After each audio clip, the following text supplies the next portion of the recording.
An actual swear to God headline from a newspaper-ish thing that actually published this story reads like this. Former Kentucky student who told cops she's used to getting special treatment, that's a quote, just got out of a 1-year jail sentence early after assaulting and calling black student the N-word 200 times. That's it, right? That's all you need, right? It's the headline, it's the story, it's got the who, what, where, when, and why all there. Yep. There's video. Fine. Here's the video. I'm really drunk. Here's A University of Kentucky student caught on camera using racial slurs and getting physical after a night out. Other students identified the woman in the video as Sophia Rosing.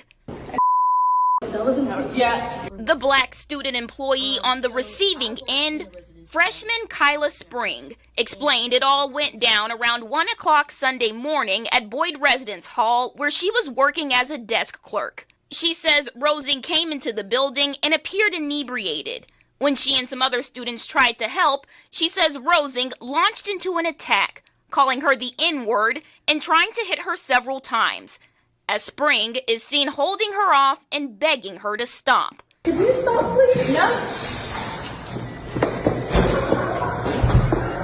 Could you stop? No. Spring keeping her cool throughout the ordeal as Rosing continues her verbal assault. Oh, Jesus. I did not get paid enough for this. Exactly. The video goes on to show Rosing throwing several more punches and appearing to try and hit Spring with a shopping cart.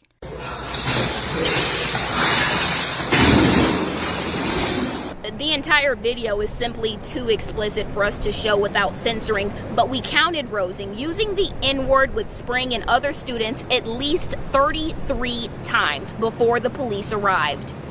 Rosing was arrested and charged with alcohol intoxication in a public place, third-degree assault of a police officer, fourth-degree assault, and disorderly conduct.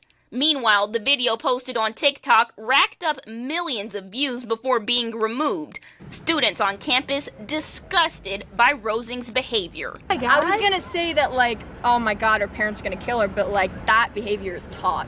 UK President Eli Capilouto also released a statement saying in part, quote, "From my view in the video, the student worker acted with professionalism, restraint, and discretion. We will fully investigate what happened tonight, but we must also learn from this moment and do better as a community." I'm just embarrassed because, if you go on TikTok and, you just look up University of Kentucky, that's what's coming up right now, and it's just you don't want shameful. You don't want the school to think of us like that. Could you stop? No. Thank you. In Lexington, Sydney Darden, LEX 18 News. But the full context of that long, exhausting headline, we go back in time to 2022, November, in fact, where former University of Kentucky student Sophia Rosing launched a racial attack on a black dorm worker, that being Kyla Spring, swinging and kicking while repeatedly shouting the N-word about 200 times or so on video. In October of 2024, she pleaded guilty to 4 counts of fourth-degree assault, 1 count of disorderly conduct, and public intoxication. Now, it took them, 2 years to get there, but they got there. The judge sentenced her to 12 months in jail, 100 hours of community service, $25 fine. All fair, all dandy. Rosing's lawyer described her as remorseful, having committed the counseling and alcohol treatment in those 2 years, and racial sensitivity training. She argued that the public scrutiny and embarrassment served as deterrence and claimed she poses little threat to us all. The judge rejected a shock probation request in March, stating it would minimize how serious the offense was. But despite that early denial, Rosing was released from county jail on May 11th after serving around 7 months thanks to pre-sentencing and some good time credits granted on jail behavior. Authorities clarified her sentence was in county custody, not under the State Department of Corrections, just in case you were worried about that. Now, critics are arguing that the early release dismisses the gravity of the using the racial slur and the violent conduct. Racial justice and advocates are saying that it could send a dangerous message to those who can get away with dropping N-bombs many, many times and maybe putting out GoFundMes to make millions of dollars. That might have happened in some case.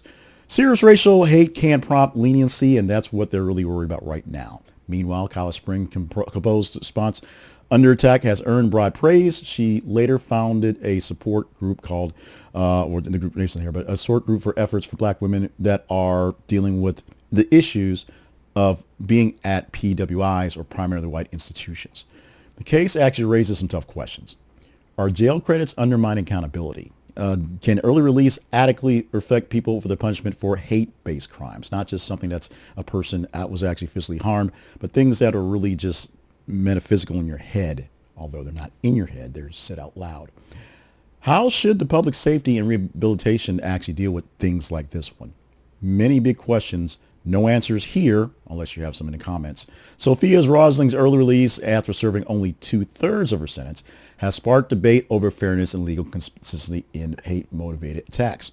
Opinions are divided sharply over whether this is something good because she's taken up space for someone who could be a real offender. Your mileage may vary. Whether it's something bad because she really does not get a chance to learn her lesson and take full accountability. As I said, I have no answers for any of these questions, but I'm sure you do. Give them to me in the comments.